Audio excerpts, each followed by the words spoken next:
تو جو حق کا متلاشی ہوتا ہے نا وہ واقعی حق تلاش کر رہا ہوتا ہے. میں نے جب یہ ایک سوال قائم کیا تھا نا عیسائیوں کا عقیدہ کہ خدا تین بھی ہیں ایک بھی ہیں, اس پہ بہت سے عیسائیوں کے کمنٹس بھی آئے ہیں کہ یہ, میں نے کہا نا یہ کیسا عقیدہ ہے جو عقل سے کیا ہے بالا تر, تو اس پہ بعض عیسائیوں نے اعتراضات کیے کہ ہمارا یہ عقیدہ نہیں ہے, بلکہ پھر اور ایک پیچیدہ سی بحث لکھی ہوئی تھی کہ ہم تو حلول کے قائل ہیں کہ خدا عیسیٰ میں حلول کر گیا, ٹھیک ہے نا, تو عیسیٰ کی ایک حیثیت یہ ہے کہ وہ اللہ کے نبی ہیں, اور ایک حیثیت کیا ہے کہ ان میں کیا ہے اللہ ہے, تو حضرت مریم کو تو ہم خدا نہیں مانتے. بھائی آپ نہیں مانتے, آپ کا ایک فرقہ تو مانتا ہے نا. تو آپ جس اصل بات جو فوکس کرنے کی ہے وہ یہ ہے کہ مذہب کی بنیاد ایسی چیز سے شروع ہو رہی ہے جو کھوپڑی میں نہیں آتی, بلکہ کھوپڑی میں نہیں آتی, کھوپڑی اس کے غلط ہونے کا فیصلہ کرتی ہے. کھوپڑی کہتی ہے کہ یہ 100% کیا ہے غلط ہے, مذہب کی بیس یہاں سے شروع ہو رہی ہے کہ یہ غلط ہے. تو جب بیس یہاں سے شروع ہو رہی ہے تو آگے کیا ہے پھر. تو نیچے ایک عیسائی نے اچھے کمنٹس کیے ہوئے تھے, اس نے کہا میں اسی بیس پر اسلام میں نے قبول کیا ہے کہ اسلام کے عقائد میں کوئی کنفیوژن نہیں, 2 اور 2 4 کی طرح بیان کیا گیا ہے, بالکل واضح ہے. اور میں اس سے آگے بڑھ کے کہتا ہوں کہ آپ عقیدہ تثلیث فرض کر لو عیسائیوں کا, ٹھیک ہے مان لو, تو آگے مذہب کو فالو کیا جاتا ہے مذہب کی تعلیمات پر عمل کرنے کے لیے. آپ کے پاس سرے سے لا موجود ہے ہی نہیں جس کو عیسائی لا کہا جائے, ہے تو بتاؤ نا ہمیں. ہمارے پاس تو لا ہے نا بھائی, ہماری فقہ کی کتابیں ہیں, کوئی غیر مسلم اسلام قبول کرتا ہے ہم درجنوں کتابوں کا نام دے دیتے ہیں, یار وضو کے مسائل اس کتاب میں لکھے ہوئے ہیں, غسل کے مسائل اس کتاب میں, وضو کیسے کرنا ہے غسل کیسے کرنا ہے اس کتاب میں لکھا ہوا ہے, وراثت کے مسائل اس کتاب میں لکھے ہوئے ہیں, خرید و فروخت کے مسائل اس کتاب میں لکھے ہوئے ہیں, نکاح طلاق کے مسائل اس کتاب میں لکھے ہوئے ہیں. ایک ایک چیز, سونے کا طریقہ, نبی کی 24 گھنٹے کی سنتیں فلاں کتاب میں لکھی ہوئی ہیں. آپ صلی اللہ علیہ وسلم کتنا سوتے تھے, آپ صلی اللہ علیہ وسلم دانت کتنی دفعہ صاف کیا کرتے تھے, کرتے بھی تھے نہیں کرتے تھے, کرتے تھے تو کتنی دفعہ, کہاں سے شروع کرتے تھے کہاں ختم کرتے تھے. آپ صلی اللہ علیہ وسلم ناخن کاٹنا, یہ اسلام نے اس کا حکم دیا ہے کہ نہیں دیا, کاٹنے ہیں کہ بڑھانے ہیں, داڑھی کاٹنی ہے کہ بڑھانی. سکھوں کے پاس تعلیمات نہیں ہیں, انہوں نے کہا مونچھیں بھی بڑھاؤ داڑھی بھی بڑھاؤ. گوروں نے کہا مونچھیں بھی کاٹو داڑھی بھی کاٹو. اسلام نے کہا نا نا نا نا, لا ہے نا اللہ کی طرف, داڑھی بڑھاؤ اور مونچھیں گھٹاؤ. ایک ایک چیز, یعنی آپ کی لباس کیسا ہو, آپ کا لائف اسٹائل کیسا ہو. تو اللہ نہ کرے ہم اگر اسلام چھوڑ کر عیسائیت قبول کرتے ہیں تو آپ کے پاس کوئی کتاب تو ہو جس سے پتہ چلے کہ عیسائیت کی یہ تعلیمات ہیں, ان کو اسلام کے مقابلے میں ان کو فالو کرنا ہے. آپ کے پاس سرے سے کوئی بک موجود ہے ہی نہیں, موجود ہی نہیں ہے, تو قبول کر کے کرے گا کیا سوائے سنڈے کے دن چرچ جانا اور 25 دسمبر کو کرسمس منانا. اس کے علاوہ آپ کے پاس حضرت عیسیٰ کی تعلیمات کا کچھ بھی باقی نہیں بچا.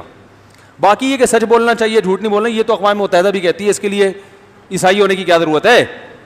ارے یہ تو یونائٹڈ نیشن اور یہ ساری دنیا مانتی ہے سچ. ابو نے بچپن سے میں بتایا تھا بیٹا سچ بولنا جھوٹ نہیں بولنا, تو اسلام تھوڑی, تو ساری دنیا کہہ رہی ہے. امتیازی حیثیت کیا ہے کہ ایک آدمی قربانی دے کر ایک مذہب قبول کرتا ہے, تو مذہب کی جہاں بحث ہوگی اسلام کے علاوہ کوئی مذہب آپ کے پاس ہے ہی نہیں جس کے پاس کوئی سسٹم ہو, تو اس کے صحیح یا غلط ہونے کی بحث میں پڑھنے کی ضرورت ہے ہی نہیں. جب ہے ہی نہیں تو کیا کرنا ہے. دیکھو ایک مثال دے کے بحث ختم کرتا ہوں. آپ کی بچی کے لیے رشتہ آیا, ایک بندے نے پیغام نکاح بھیجا, دوسرا بندہ بھی اس کے ساتھ آیا. اب آپ کیا کر رہے ہو, دوسرے نے پیغام نکاح بھیجا نہیں ہے, اب آپ کہہ رہے ہو یار دونوں میں سے داماد کس کو بناؤں, میں تحقیق کروں گا دونوں میں زیادہ اچھا کون سا ہے. اب آپ تحقیق کرو تیری سیلری کتنی ہے, وہ کہہ رہے 1 لاکھ, دوسرے کی تیری سیلری وغیرہ 1.5 لاکھ, جس نے پیغام نہیں بھیجا اس کی کتنی تھی 1.5 لاکھ, یار یہ زیادہ اچھا ہے.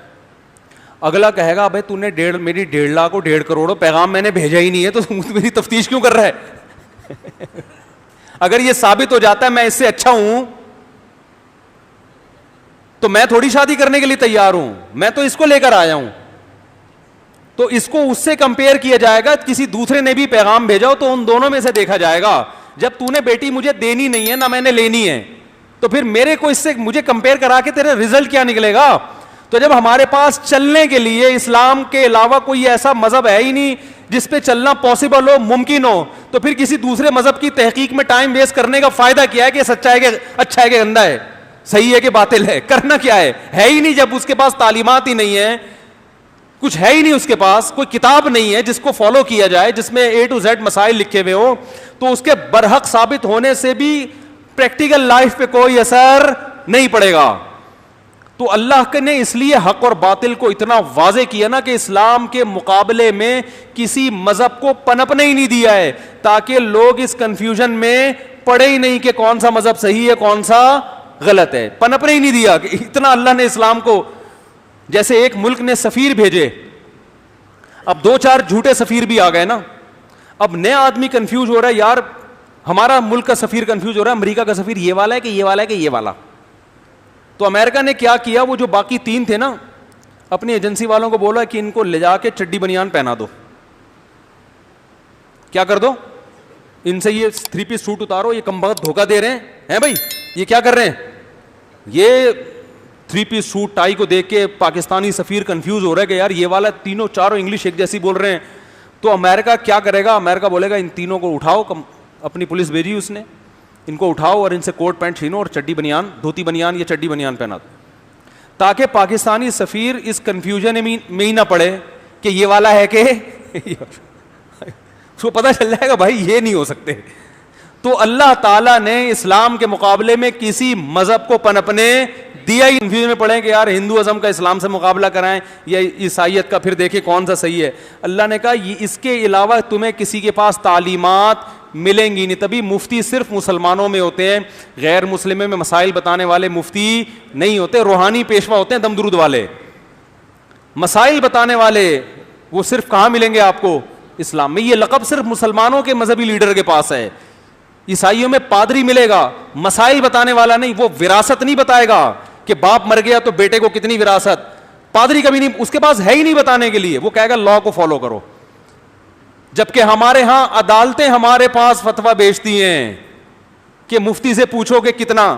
کل ایک مسئلہ آیا, طلاق کا مسئلہ گیا ہوا تھا عدالت میں, میاں بیوی میں پھڈا ہو رہا تھا, کوئی کہہ رہا تھا ہو گئی ہے, کوئی کہہ رہا نہیں. تو عدالت جج پریشان تھا, اس نے کہا کسی مفتی سے فتویٰ لے کر آؤ کہ ان الفاظ سے طلاق ہوتی ہے یا نہیں. تو ہمارے ہاں تو جامع رشید میں آتے رہتے ہیں, عدالت سے آتے ہیں, عدالت فتویٰ مانگتی ہے, بھائی ہمیں نہیں پتا, مفتی سے فتویٰ لکھواؤ. وراثت کے مسائل بہت دفعہ. تو وجہ کیا ہے کہ وہ اسلام کی روشنی میں فیصلہ کروانا چاہتے ہیں لوگ. تو عدالت خود کیا کرتی ہے, بھائی مفتی سے پوچھو, کسی بڑے دارالفتہ سے پوچھو.